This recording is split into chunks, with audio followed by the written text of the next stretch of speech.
información correcta van a seguir libres para su disposición. Hoy tenemos una charla también interesante para aquellas personas que ya tengan un conocimiento básico de Java o aquellas que ya quieran perfeccionar o aquellas personas que también estén yendo a una posible certificación. Hoy vamos a presentarles a Omar Rivera. Omar Enríquez Rivera es un ingeniero informático con más de 10 años de experiencia en el desarrollo de software en importantes instituciones públicas y privadas aquí en Bolivia. Desarrolló tecnologías con Java y .NET. Actualmente está dedicado al desarrollo de software IoT y retail basado en microservicios. Muy buenas tardes, Omar. ¿Cómo te encuentras?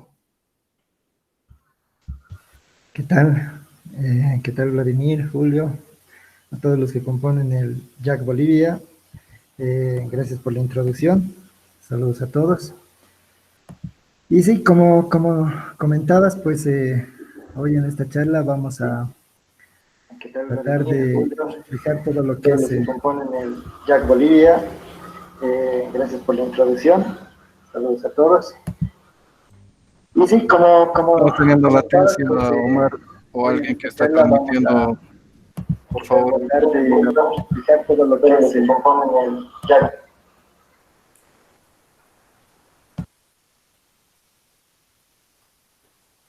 Ok, Omar, por favor, continúa. Listo, solucionado el problema, Omar.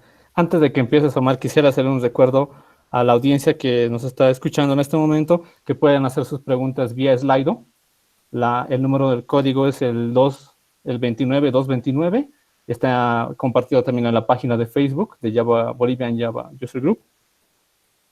Hagan sus preguntas y no se olviden que las personas que han participado el día lunes y el día martes tienen puntos ganados acumulados para el sorteo final que se va a hacer hoy de unas licencias. Atentos al final, por favor. Ahora sí vamos a comenzar con Omar. Muchas gracias. Ok, gracias. Empiezo a compartir.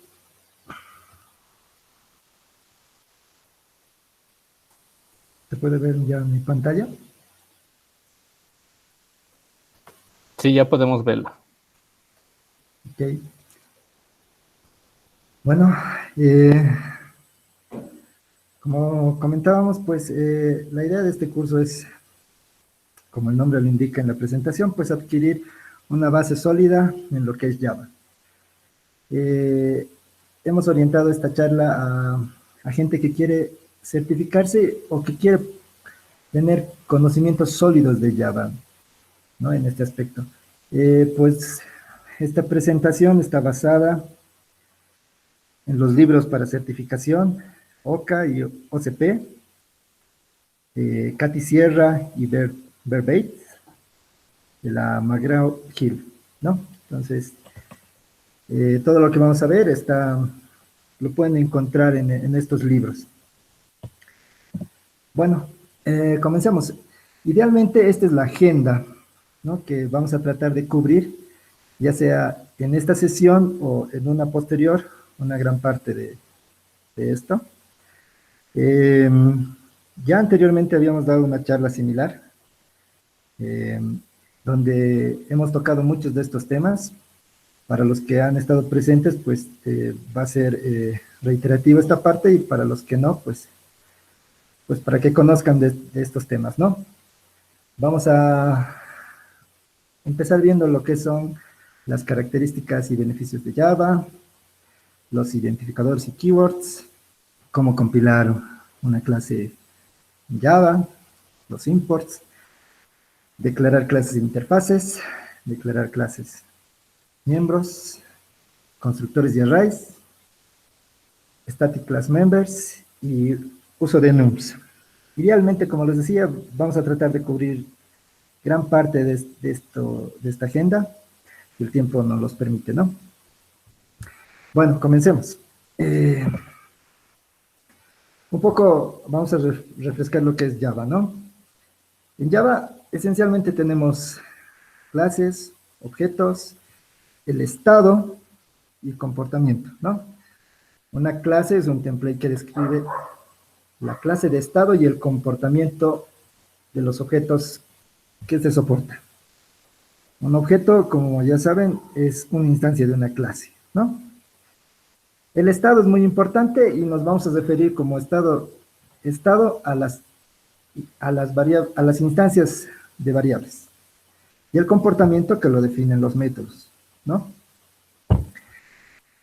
Eso como para refrescar lo que es Java. Los beneficios de Java, como muchos ya lo conocen, pues es orientado a objetos. Con ello, muchos beneficios, pues se usa, es muy popular actualmente, como saben, y pues todo lo que es la programación orientada a objetos, pues tiene un buen diseño, es testeable, es mejorable y permite escalabilidad, ¿no?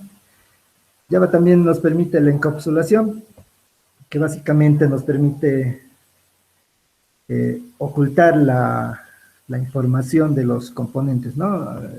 Más o menos como si manejáramos cajas negras en este, eh, en este, en este sentido, ¿no? La administración de memoria, que es uno de los beneficios de Java, pues Java permite una administración automática de memoria, ¿no? Y bueno, seguimos. Java además tiene una amplia librería que está prescrita, bien testeada y con código bien soportado, ¿no? Es segura para el diseño. Cuando nosotros compilamos código Java, este corre en la Java Virtual Machine y este provee la seguridad que necesitamos al momento de programar, ¿no? Nos permite el tema de Cross-Platform Execution, escribir una vez y correr en cualquier lugar. En ambientes IoT, por ejemplo, nosotros podemos ejecutar nuestra aplicación Java en cualquier dispositivo que tenga la JVM, ¿no? Pues eso como para empezar a ver este tipo de cosas, ¿no? También es fuertemente tipada, como muchos lenguajes es fuertemente tipada, nos permite manejar multihilos, nos permite hacer computación distribuida, ¿ya? Bueno, y ya empezamos a introducirnos en lo que vamos a ver hoy día, ¿ya? Inicialmente en Java, pues tenemos que aprender a cómo declarar nuestros identificadores, ¿ya? Nuestras variables. Cuando nosotros declaramos una variable, pues podemos usar cualquier letra, también está permitido el carácter pesos y el underscore, ¿no? Tenemos un conjunto de palabras reservadas que se muestran en la parte de abajo del slide, que no nos permitirían usar, ¿no? Abstract, boolean, char, son palabras reservadas del lenguaje. Aclarar también que el primer carácter no puede ser un número, ¿ya? Tiene que ser una combinación de letras y caracteres. No tenemos límite para declarar una variable, ¿ya? Entonces, puede ser tan grande como queramos, ¿no? No hay límite. Entonces, acá vamos a compartir un poco de código al respecto. Como pueden ver en esta parte, acá tengo ejemplos de identificadores legales. Te permite un underscore, por ejemplo, el peso es permitido. Puedo tener yo este tipo de variables. Como ven, en este caso, el número es posterior a los underscore, es permitido. Y puede ser muy grande, ¿no? Como les mencionaba.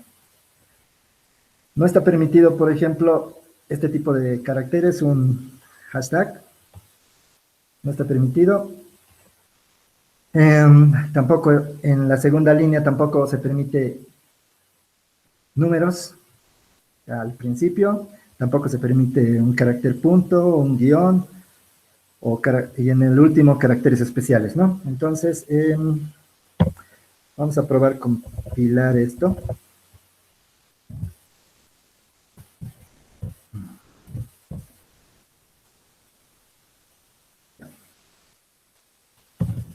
Entonces, todo lo que vamos a ver acá está en la clase, en el directorio Jack Bolivia. Entonces, si yo quiero compilar una clase, pues hago uso del Javac. En este caso, lo que hablábamos, ¿no? Me dice que no son permitidos.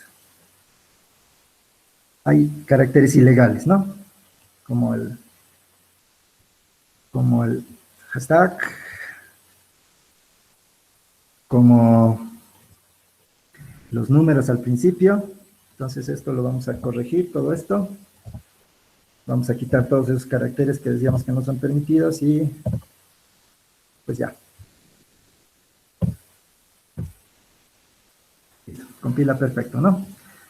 Entonces eso en relación a cómo declarar variables. ¿Cómo declaramos una clase? ¿Ya? Entonces nosotros tenemos ya reglas para declarar una clase. Lo vamos a hacer directamente en un archivo para que se vea mejor. Ok, para empezar, los comentarios pueden ir en cualquier parte del código, pueden ir al principio o al final de un archivo. La declaración del paquete es la primera línea de código que debería haber, si es que contiene un paquete. Posteriormente al paquete deberían estar los imports. Y posterior a estos debería estar ya propiamente la definición de la clase, como vemos en este ejemplo. El nombre del archivo y el nombre de la clase deberían ser el mismo. ¿Ok? Ahora, solo está permitido tener una sola clase pública dentro de un archivo. En este caso, como pueden ver, yo tengo otra clase al interior del archivo, pero esta, como ven, no es pública. ¿Ya? Entonces, en este escenario, yo puedo tener varias clases, pero solo una está permitida para ser pública, y la clase que es definida como pública tiene que igualar con el nombre del archivo. Eso como reglas para definir una clase. ¿Ok? Ok, bueno, como saben, para compilar y ejecutar código tenemos los comandos javac para compilar y java para ejecutar. Ya habíamos visto cómo compilar un archivo y cómo ejecutar un archivo es a través de Java, ¿no? Cuando usamos el comando javac tenemos diferentes opciones, ¿no? Para ejecutar. Puede definir class path, el source, también tenemos la ayuda y la versión con la que va a compilar. Bueno, es la versión con la que se está compilando en realidad. Entonces, ese tipo de cosas, ¿no? Y lo propio en el comando Java, ¿no? Entonces, lo primero es hacer, como hemos hecho antes, un javac, el nombre del archivo, nos genera un punto class, y posterior a este se ejecuta con Java la clase, ¿no? Creo que eso no lo voy a hacer porque ya lo hemos hecho antes. Algo interesante acá es que yo puedo pasar argumentos, ¿no? Como se ve en este ejemplo. En el ejemplo de abajo. En este caso, yo estoy ejecutando mi clase y le estoy pasando dos argumentos, X y un. Se está compilando la clase Java y se está mostrando la versión con la que va a compilar, ¿no? Sí. Ya, bueno, acá un tópico muy interesante, pues, como todos conocen, el método public static void main, que tradicionalmente este es su firma, ¿no? Pero nos hemos acostumbrado mucho a esta firma, ¿no? Public Static Void Main. Sí, nos sirve mucho para iniciar un programa, básicamente esa es su finalidad. Algo importante que hay que decir al respecto es que este método, como cualquier otro, se puede sobrecargar. Es decir, yo podría tener otro método main con diferentes parámetros, ¿no? En el método, ¿no? Pero el método que se define con esta firma public static void main es el que lanza una aplicación, ¿ok? Pero no necesariamente tiene que tener esta firma, puede tener, como vemos en el ejemplo de abajo, diferente orden para ejecutar. En el primer caso, en el primer ejemplo, tenemos el static public void main, el orden del public y static está invertido. Como pueden ver, también utilizamos el formato BarkArgs en el segundo. Y como pueden ver en la parte de abajo, no necesariamente tiene que llamarse args, ¿no? Podemos llamarle como nosotros queramos. Omar, te cortaré un segundito, por favor. Parece que se ha cortado la transmisión a Face. Entonces, una pausa, por favor. Ok, ok.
Sí, al parecer estamos sin transmisión. Ok. Esperemos un rato.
Estamos transmitiendo nuevamente.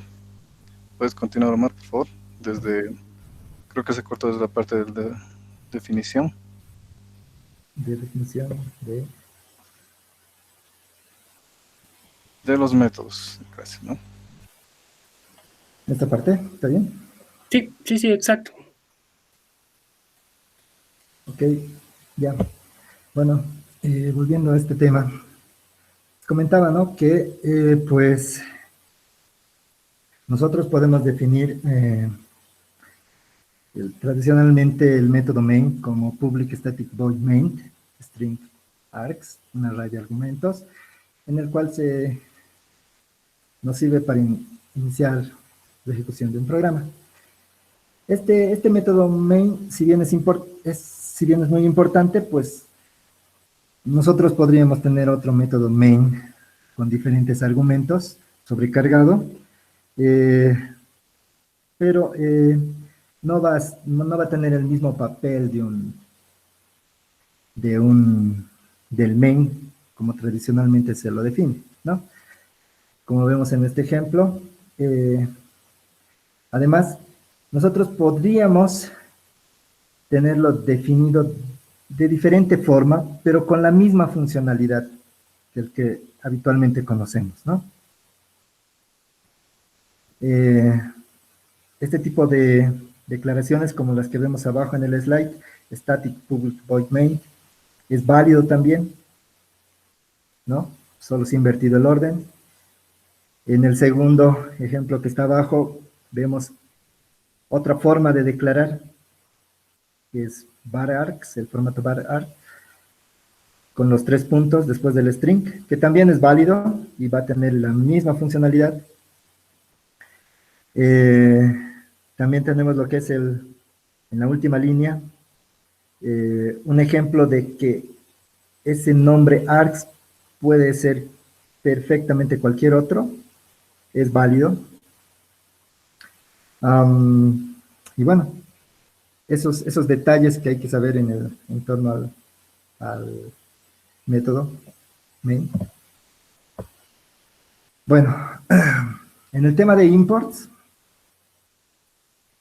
algo importante que mencionar, ¿no?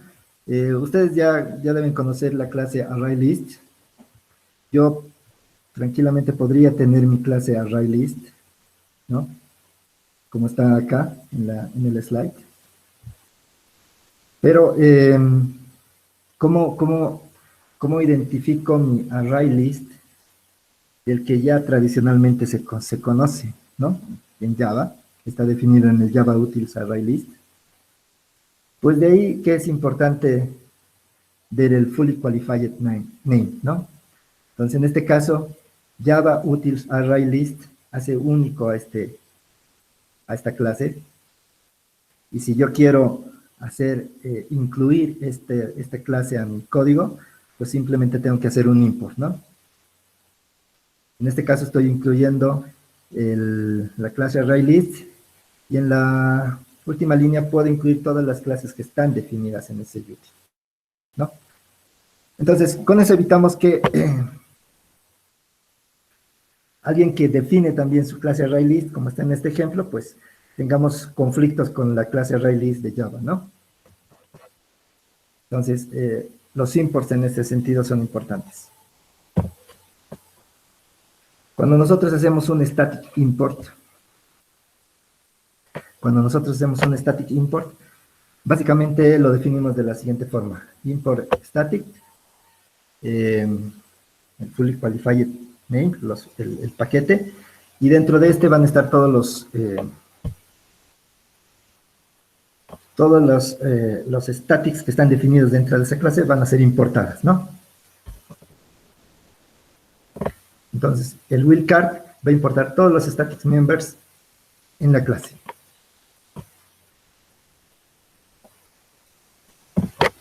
Seguimos. Bueno, vamos a tocar un poquito el tema de modificadores de acceso. Vamos a verlo más a detalle más adelante, pero en esencia tenemos 3 modificadores de acceso: public, protected y private. Hay un cuarto, bueno, no se lo define propiamente como un, bueno, con una palabra reservada, pero es también, existe como modificador de acceso y es el default. Y esto pasa cuando no ponemos un modificador de acceso en un método, ¿no? O en una variable de instancia. Entonces, sobre estos tres, public, protected y private, tendríamos el llamado default, ¿ya? También tenemos algunos que no son modificadores de acceso, como el strict, float point, final, abstract, ¿no? Y bueno, ¿cómo funciona un poquito para recordar este tema? Pues cuando nosotros declaramos con un modificador público, pues se tiene acceso dentro de la clase, dentro del paquete, dentro de una subclase. Cuando hablamos de subclase, hablamos de una clase heredada, y en general a todo el mundo, ¿no? Cuando tenemos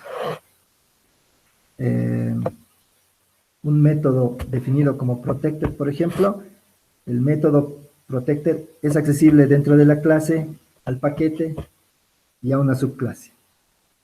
Cuando no tenemos el modificador definido, actúa como les mencionaba como default, solo es accesible dentro de la clase y dentro del paquete. Y cuando definimos un método, por ejemplo, private, pues solo es accesible dentro de la clase, ¿no? Eso vamos a hablar un poquito más a detalle más adelante de estos temas, pero eso como recordatorio, ¿no? Ya, cuando nosotros hablamos de acceso de una clase, pues nos referimos a lo siguiente. Decimos que una clase A tiene acceso a otra clase B, significa, si la clase A puede hacer una de las siguientes cosas, ¿ya? Si la clase A puede crear una instancia de la clase B, si podemos heredar la clase B, es decir, que puede convertirse en una subclase de la clase B. Acceder a ciertos métodos y variables dentro de la clase B, dependiendo del control de acceso de estos métodos y variables. Entonces, a eso nos vamos a referir cuando hablamos de acceso a una clase, ¿ya? Entonces, estos son los puntos que vamos a ir viendo. Ya, entonces, empecemos con la definición de clases. Cuando hablamos de clases, nosotros podemos definir una clase como final. ¿Qué es lo que va a pasar con este modificador? Es que esta clase no puede ser heredada, ¿ya? Si nosotros definimos una clase como final, esta clase no puede ser heredada, ¿ya? En el slide se observa que esta clase no puede ser subclaseada, ¿no? Nadie puede heredar esta clase. Clases abstractas. Las clases abstractas nunca pueden ser instanciadas.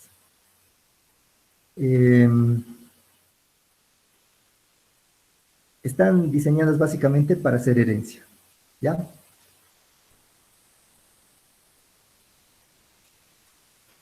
Ya. Los métodos definidos en una clase abstracta, pues, tienen que terminar con el punto y coma. Lo vamos a ver ahora con un ejemplo.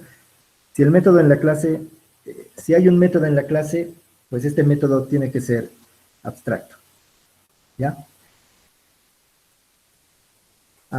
Y algo muy importante. Si nosotros definimos una clase abstracta, no podemos incluir el modificador final. Ambos son contrarios, ¿no?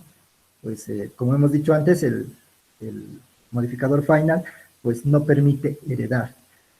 Y cuando hablamos de una clase abstracta, pues está diseñada para ser heredada. Vamos a ver un ejemplo de esto. Ya. Entonces yo tengo acá mi clase car. Como pueden ver,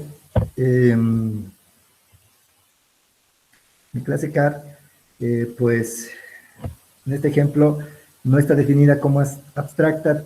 Tengo un método abstracto, tengo un método que no es abstracto, entonces voy a tratar de compilarlo. Sí.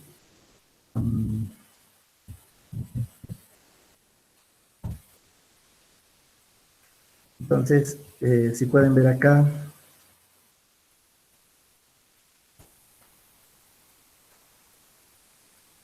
me dice, ¿no? Que al ser mi método GoUphill abstracta, mi clase debería ser abstracta. Probamos nuevamente, tenemos un error. Me dice que como mi método GoFast, como mi clase abstracta, mi método GoFast también debería ser abstracto. Vemos. Ahora, como ven, puedo compilarlo sin problemas, ¿no? Eso es a lo que nos referíamos con una clase abstracta. Este es el ejemplo que veíamos. Y obviamente cuando hablamos de una clase abstracta, pues esta clase no puede ser instanciada, ¿no? Como ven en el ejemplo, car x new car da un error.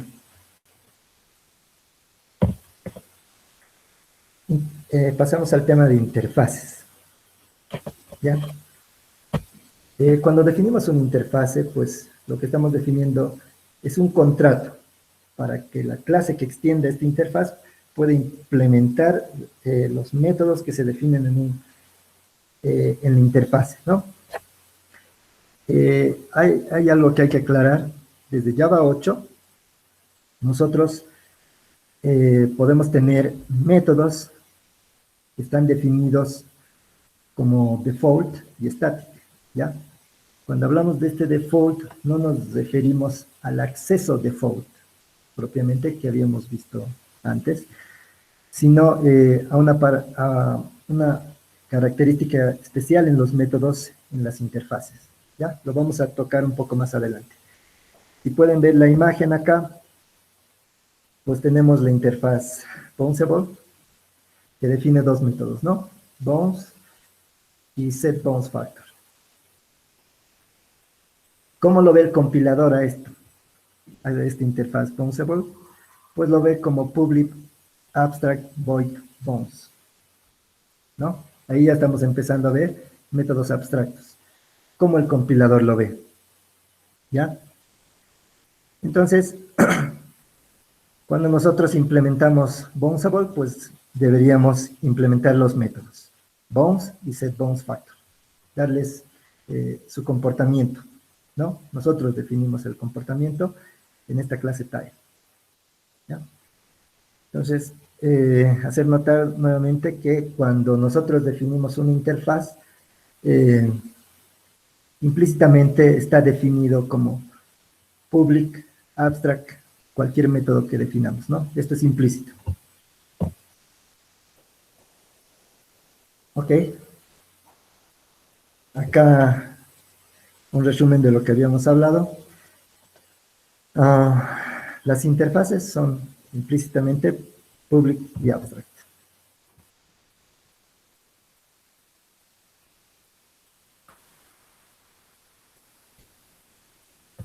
Podemos ver mejor en código. Como pueden ver, si bien yo puedo definir mis métodos como simplemente void, bounce, void, setBounceFactor, yo también podría definir, si tomamos como ejemplo a bounce, puede estar definido de esta forma, ¿no? Sin ningún problema. Entonces, Vamos a compilar.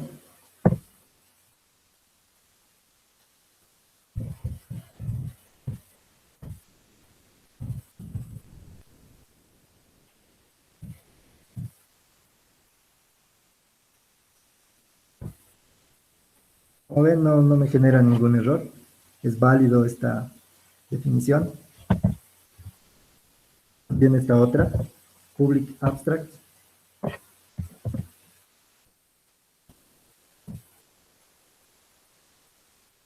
Bueno, con cualquier otra combinación, el orden no es importante.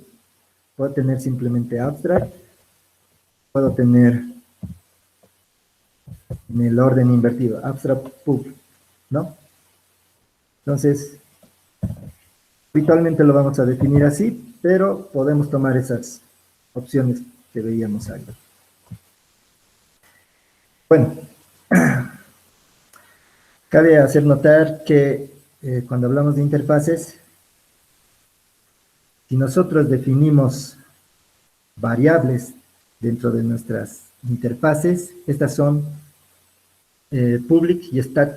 son públicas, estáticas y finales. ¿Qué quiere decir esto? Que son constantes, ¿ya? Nosotros solo podemos tener definidos en nuestras interfaces constantes, ¿ya?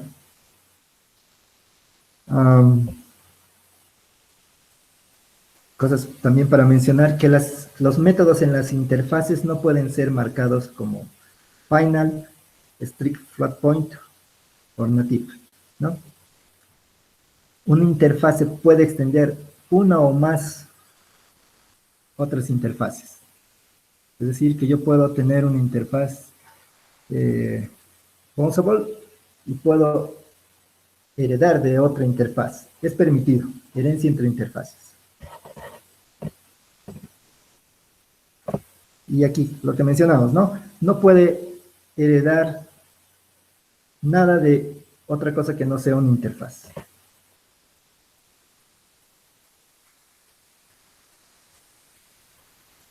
Una interfaz tampoco puedes implementar otra interfaz o clase, ¿ya? Puede heredar, pero no puede implementar otra interfaz. Bueno. Como saben, la palabra clave para definir una interfaz es interface. Bueno.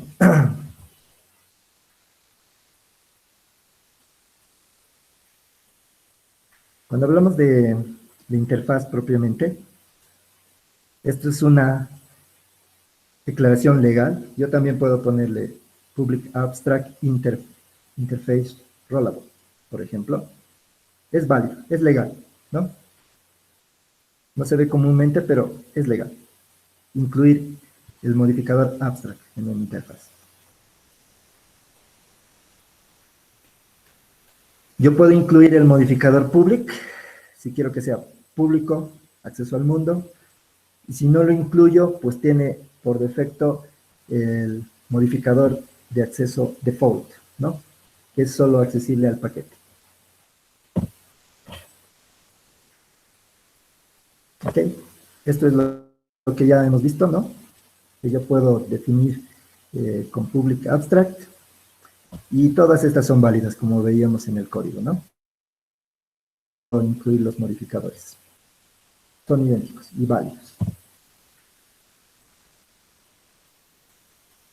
Hablábamos de las constantes. Bueno, algunas restricciones como mencionábamos. No puedo... esto no va a compilar, no puede ser definido un método dentro de una interfaz como final, tampoco private y tampoco protect, ¿no? No son válidas. Y acá lo que les quería mostrar, vamos a ver un poco para hablar de las constantes.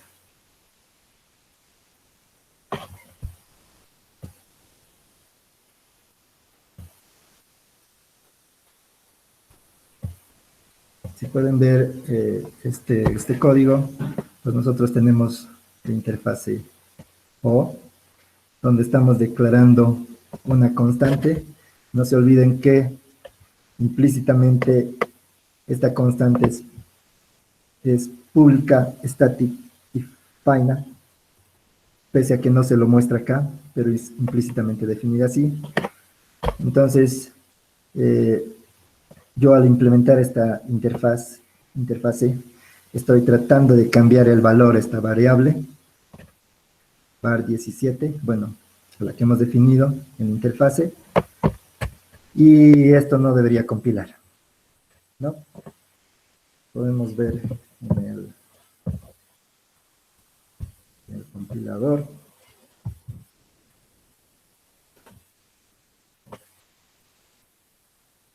Y efectivamente, no podemos asignar un valor a un final variable.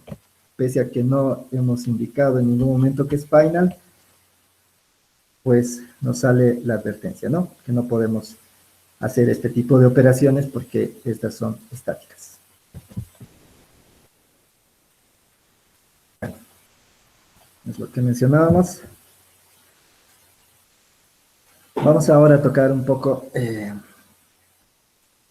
el tema de métodos con el modificador default, ¿ya?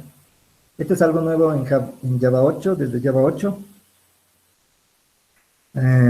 Los métodos que queramos definirlos como default, valga la redundancia, tienen que usar el keyword default, ¿ya? Este keyword sí o sí tiene que ser solo usado en las interfaces, en las firmas. No son permitidos en métodos dentro de una clase. Este keyword default solo es permitido en interfaces.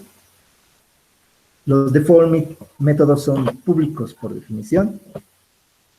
No es necesario ponerle public, porque implícitamente lo van a hacer. Como dice acá, el modificador public es opcional. Los default methods no pueden ser marcados como privados, protected, static, final o abstract, ¿no? Como decíamos, tienen que ser sí o sí públicos. Y los default methods tienen que tener un cuerpo, ¿no? Estos son ejemplos de métodos default. En este caso M1, return 1. Es legal.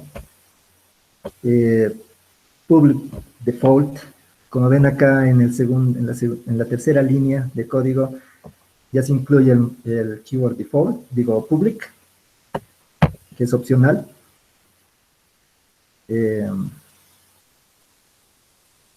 Y acá vemos algunos ilegales, static. Un default no puede ser marcado como estático. Y en la quinta línea vemos que no tiene cuerpo, ¿no? El método, entonces es ilegal. Los dos primeros son legales y los dos siguientes son ilegales. ¿Ok? También en interfaces podemos declarar métodos como estáticos. Cuando declaramos un método como estático, se usa el keyword static. También son públicos por defecto. Y el modificador public es opcional, ¿ya? Simplemente podemos usar static. Y implícitamente van a convertirse en públicos. Al igual que los métodos default en interfaces, estos no pueden ser marcados como private, protected, final o abstract. Y al igual que los métodos default, los static methods en interfaces deben tener un cuerpo, ¿no? En los métodos. Y al igual que cuando definimos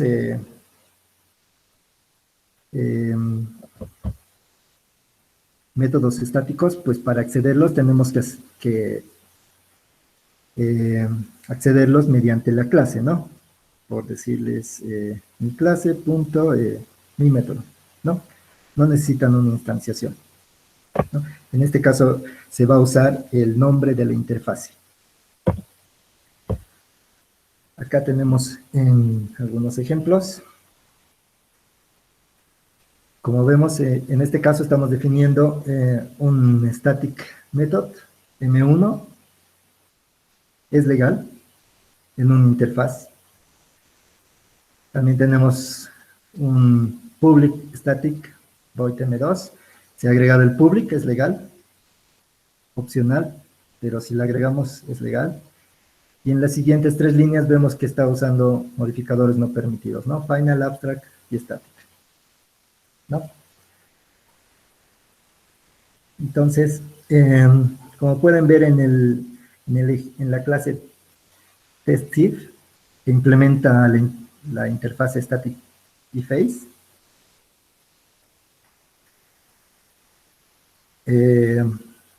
vemos que en el caso del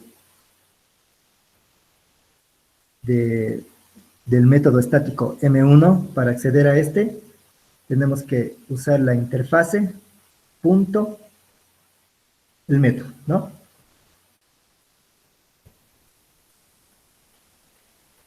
Similar a cuando tenemos, como cuando se usa el static comúnmente, ¿no? En este caso se está usando la interfaz static y face para acceder al método estático M1, ¿no?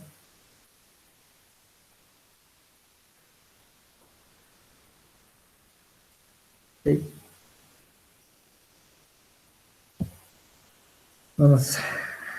Vamos ahora a otro tópico, que son los modificadores de acceso, ¿no? Lo que decíamos que vamos a hablar.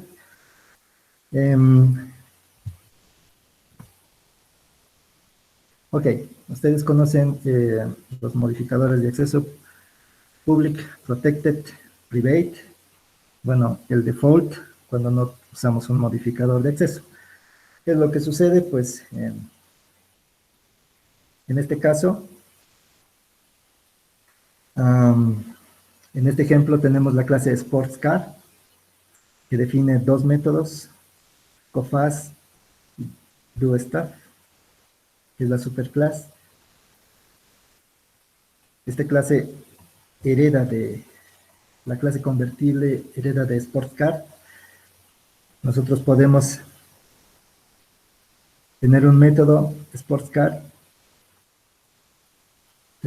Podemos tener una instancia de la clase SportsCar, new SportsCar, y podemos usar el método GoFast que está definido en la clase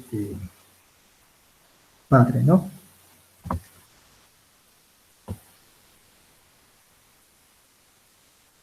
Podemos tener otro método, DoMore, y podemos acceder directamente, ¿no? En la primera hemos accedido a través de una instancia de la clase SportsCar, y en la segunda estamos accediendo directamente, esto por herencia, ¿no? Ahora, si yo tengo una clase driver que no esté heredando de ninguna de estas, yo puedo instanciar a mi clase SportsCar normalmente y puedo utilizar el método GoFast. Del mismo modo, puedo instanciar mi clase convertible y puedo llamar al método GoFast, ¿no?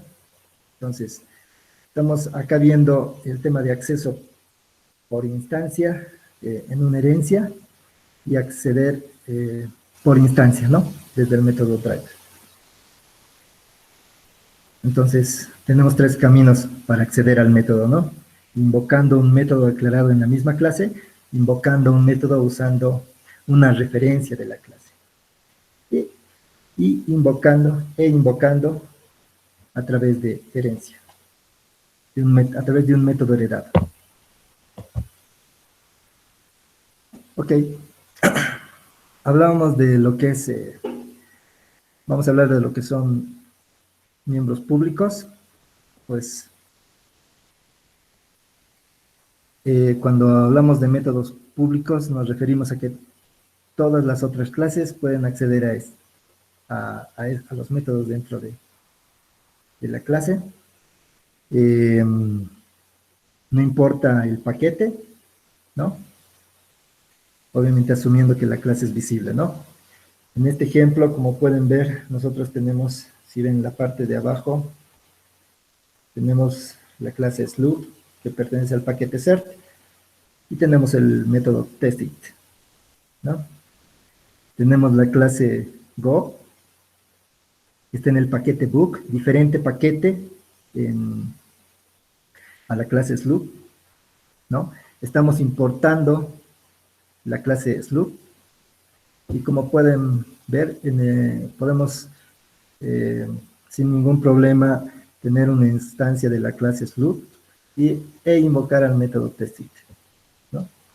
Es lo básico en el acceso público, ¿no? Cuando hablamos de acceso privado, solo tenemos que recordar que todos los métodos definidos como privados en una clase solo pueden ser accesibles dentro de la clase, ¿no? No pueden estos métodos definidos como privados o variables definidas como privadas no pueden tampoco ser heredadas, ¿no? Okay. Entonces, en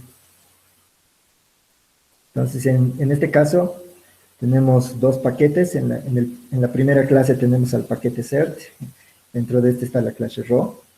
Y tenemos doRawThings, que básicamente devuelve una cadena FAN. En la segunda clase estamos importando del paquete CERT, la clase Raw, esta clase useRaw está dentro del paquete notCert, ¿no? Están en diferente paquete. Tenemos el método TestIt. Estamos haciendo una instancia de la clase Raw, que lo podemos hacer porque la clase Raw es pública, ¿sí? Pero no podemos acceder al método doRawThings, que es como se ve, porque este está definido como privado, ¿no? En esta sección, en esta línea, pues no podemos acceder, nos va a dar un error de compilación, ¿no?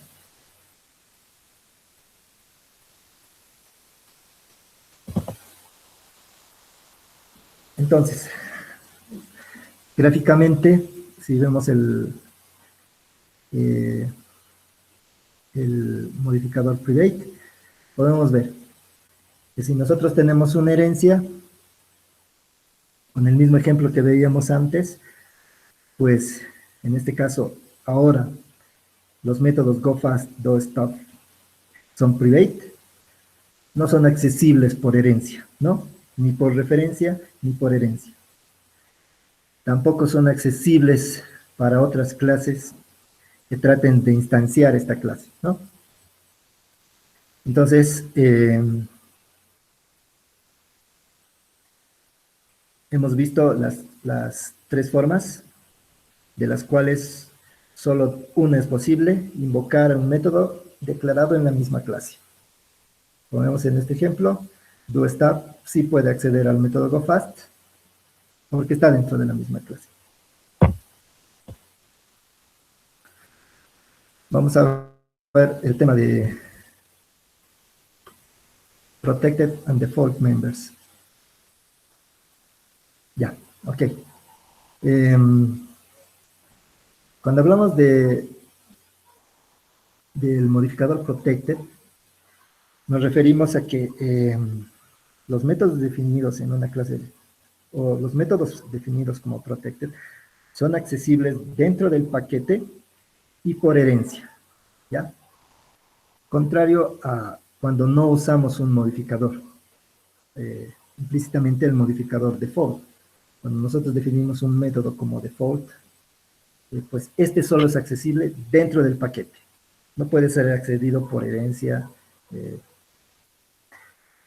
hacia otras clases, ¿no? Son similares, pero la diferencia es que Protected sí puede ser accedido por herencia, ¿ya? Los métodos Protected pueden ser accedidos por herencia, y cuando nosotros no establecemos un modificador, se asume que es default, este solo es accesible dentro del paquete, ¿no? Son similares. Y acá podemos ver un ejemplo.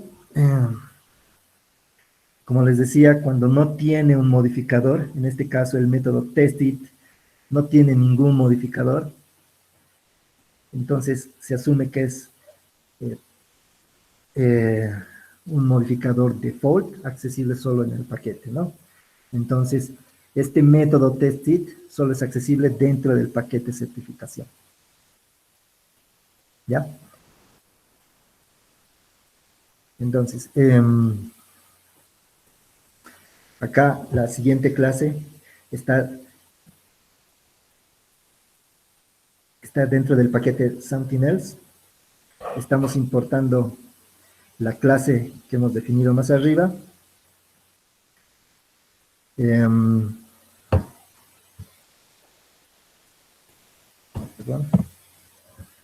Ok. Y como podemos ver, accedemos a la otra clase. Disculpen las...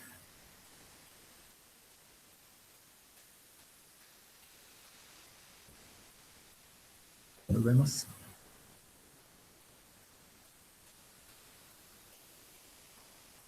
Ok. Entonces, en este caso, pues no está viendo el tema de herencia. Están en diferente paquete. Entonces, el acceso a este método testit no sería correcto. ¿Por qué? Porque no están en el mismo paquete. Y este método testit es marcado, está definido como default, ¿no? Entonces, este código no compilaría. Algunos detalles al respecto, ¿no? Por ejemplo, si yo tengo una variable de instancia protected x,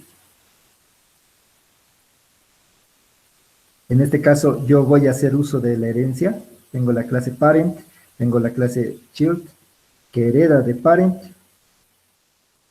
En este caso, como está marcado nuestra variable de instancia x como protected, sí la puedo acceder por herencia, ¿no? En este caso no hay problema. No hay problema porque estamos haciendo herencia, ¿no?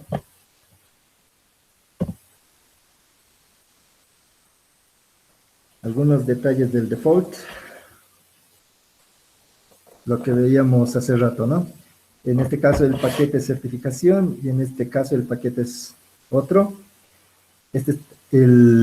La variable x en la clase parent está marcada, no tiene modificador, se asume que es default.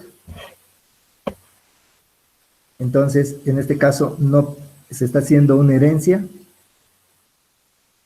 pero no podemos acceder a la variable x dado que no están en el mismo paquete, ¿no?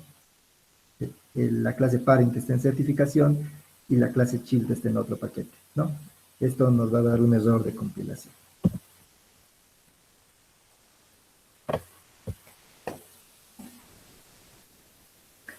Ok,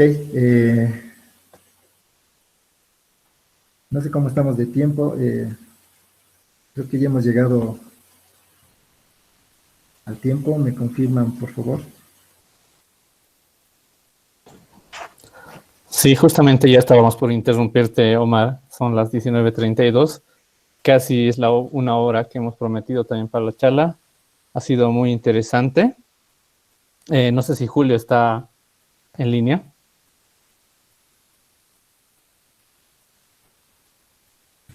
Ok, gracias, Vlad.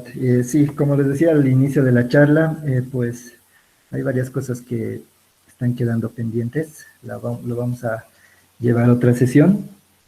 Nos falta todavía ver algunos temas como enumerados, constructores, declaraciones de variables, ¿no? Que como les decía, lo vamos a tratar de verlo en una sesión posterior. Sí, vamos a poder verlo posteriormente.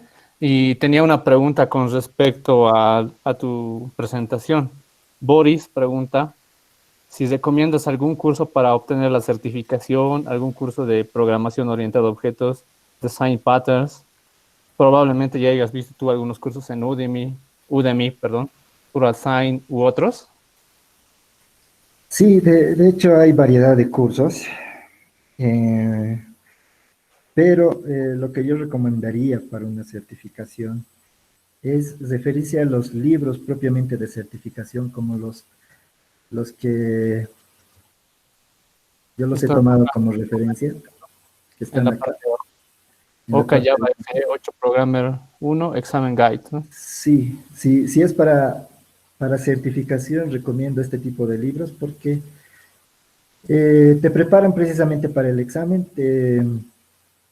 te muestran, pues, te muestran posibles preguntas que tocan los puntos que hemos visto en la presentación, que son un poco tricky, por decirlo así, ¿no? Te dan ejemplos y están orientados precisamente a la certificación. Exactamente, y hay que tener cierta experiencia para este manejo, ¿no? Para sacar la certificación no es tan sencillo. Tenemos una pregunta de David, una pregunta bastante interesante. ¿Es buena práctica crear una interfaz que será implementada solo por una clase? Mm, La verdad no sabría decir que si es una buena práctica, una interfaz solo definida por una clase. Eh, Depende del diseño, a mi modo de ver, ¿no? En mi experiencia, ¿no? Depende cómo definas, cómo lo diseñes, ¿no? Habitualmente, pues, cuando tienes una interfaz, normalmente tratas de que clases respeten lo que defines en la interfaz, es como un contrato, ¿no? Entonces, como yo lo veo, dependería mucho del caso de uso. Sí, puede ser un caso muy sencillo donde tú implementes, por ejemplo, una interfaz de los métodos que se van a ingresar, por ejemplo, de un caso, un típico ABM, y que tengas la implementación tal vez no sea necesaria, ¿no? Que es muy diferente que tengas un ejemplo en el cual tú puedas implementar un automóvil y por debajo puede ser un carro, puede ser un minivan, un minibús, un micro, que pueden tener los mismos métodos, pero pueden devolver resultados diferentes. Sí, tiene mucho que ver con la forma. Ahora, añadiendo a lo que tú decías, creo que también tendría que ver si el método que posteriormente vayas a utilizar como parámetro ingresaría a esta interfaz, entonces tal vez sí sería necesario que solamente tenga eso, ¿no? Salvo que ya tenga, digámoslo, otro método diferente para poder recibir la implementación. Sí, sí, sí, tienes toda la razón, Vlad. Ya, hay una Sí, pregunta más que al final necesitaba de un cacho de la experiencia de Julio, que ya está, creo, tomando una segunda certificación o va a tomar una segunda certificación en Java. Quería preguntarte sobre el tema, estoy en línea. sobre los costos. ¿Cuánto cuesta el examen para la certificación? Hola, ¿me pueden escuchar? Sí, te escuchamos, Julio. Ok, sí, justo iba a leer esa pregunta que es de Antonio, creo, ¿no? ¿Cuánto cuesta el examen? Pues eh, cada examen cuesta $150. Son dos exámenes para la certificación, ¿no? Para ser un Java Programmer, que es el examen 1, que sería el OCA antiguo, es $150, y para el OCP es también otros $150, total $300 sería, ¿no? Los dos exámenes para hacer un OCP, ¿no? No olvidar que el OCP depende del OCA, ¿no? Primero tienes que dar el OCA y después recién el OCP. Si no, no tienes la certificación. En exámenes más recientes, como la certificación para Java 11, por ejemplo, solamente tienes un certificado. En la versión 8 tenías dos certificados, ¿no? Para el OCA un certificado y para el OCP otro certificado, ¿no? Pero en la versión 11 solo tienes un certificado como Java Programmer, versión 11, ¿no? Sí, creo que tú habías hecho ya anteriormente en una presentación, ya habías dado una pequeña explicación de cuál es el camino. Sí, Hicimos el roadmap en enero. Está en el repositorio de GitHub de Bolivian Jack. Ahí pueden ver la presentación de cuál es el roadmap para ser un Java asociado, para ser un Java programmer, luego ser, no sé, especializarse en Java backend, hasta llegar a ser un architect, ¿no? Pueden verlo ahí o podemos estarlo presentando en la siguiente sesión. Estas sesiones de la certificación las van a estar dando regularmente todos los meses para que se vayan certificando, ¿no? Vayan leyendo los libros que se les da y, bueno, algunos de los tips son que desactiven las correcciones en los IDs o hagan en blog de notas todo lo que Omar ha hablado para que vayan viendo los errores que tienen, ¿no? En el momento del examen no van a tener nada para compilar, simplemente tienen que analizar el código y el código tampoco va a estar formateado, ¿no? Todo va a estar bien mezclado, bien junto y hay que decir si compila o no compila, en qué líneas se quebraría el código, cómo lo solucionarías y tips como esos se los ha dado la charla de enero, ¿no? Que podríamos repetirlo también. Muy bien, muchas gracias por las recomendaciones, Julio. Muchas gracias a ti, Omar, por haber hecho esta primera presentación. Creo que habrá una segunda y los vamos a esperar a todos ustedes. Gracias por atendernos en esas 3 charlas que hemos tenido esta semana. La próxima semana tendremos tal vez posiblemente un evento especial por el tema de que se celebra los 25 años de Java. Pero antes de llegar a la siguiente semana, vamos a regalar las licencias, ¿no, Julio? Sí, primero un poll, a ver, para ver quiénes siguen en Slido. Voy a compartir el poll. Omar, te quito la presentación. Sí, sí, dale, dale.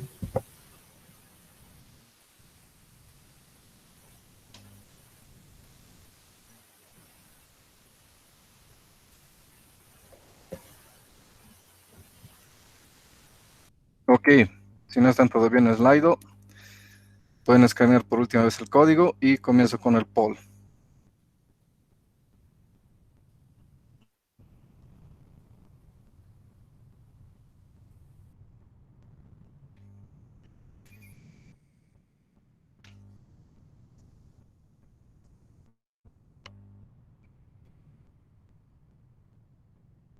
Ok, iniciamos entonces. Estén preparados. Estoy voy a iniciar el poll. Les voy a decir que se puedan unir para responder las preguntas.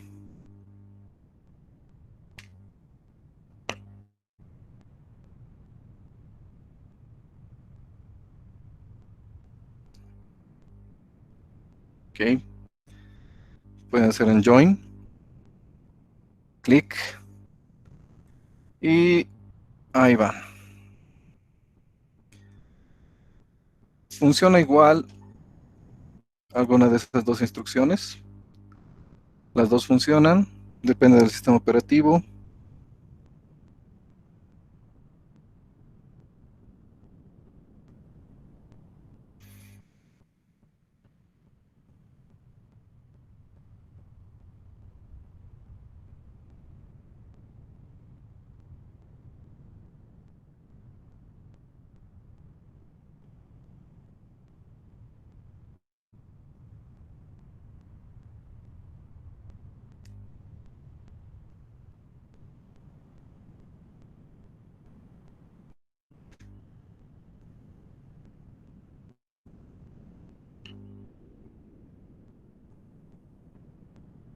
Ya se acaba el tiempo.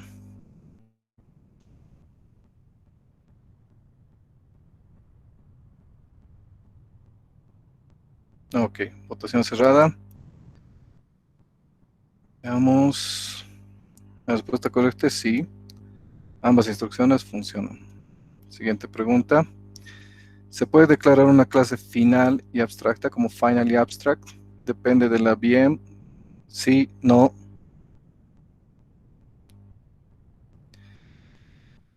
Bueno, mientras corre el tiempo, recalcar nuevamente que todas las sesiones que hacemos son completamente gratuitas y completamente virtuales, en este caso, ¿no? Por el tema de la pandemia. Aprovechamos de quedarnos en casa nosotros que sí podemos. Podemos trabajar desde casa o buscar trabajo como freelance. Aprovechamos eso. Todas nuestras sesiones son gratuitas, tenemos invitados internacionales. Todos los meses vamos a tener este tipo de charlas sobre la preparación para la certificación. Es muy importante esto de los fundamentals para saber si un código compila o no compila. En este caso estamos orientando a Java 8, ¿no?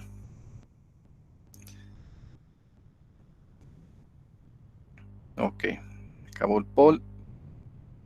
Y veamos cuál la respuesta correcta es. No. No se puede declarar una clase como final y abstract. Una clase abstract necesariamente tiene que ser implementada.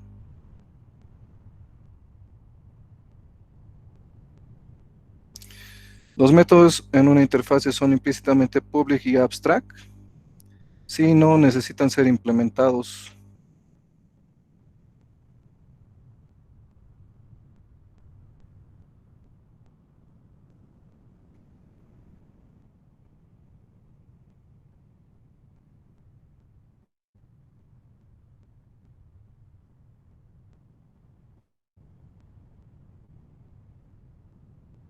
Ok, vamos cortando la grabación. Una vez que se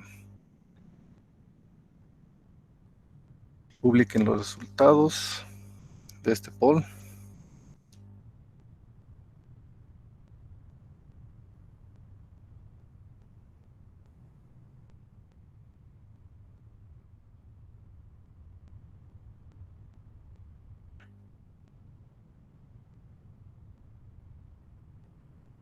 Ok, la respuesta correcta es sí. Los métodos en una interfaz son implícitamente public y abstract.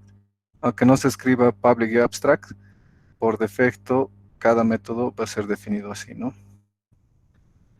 Ok, entonces cortamos la grabación del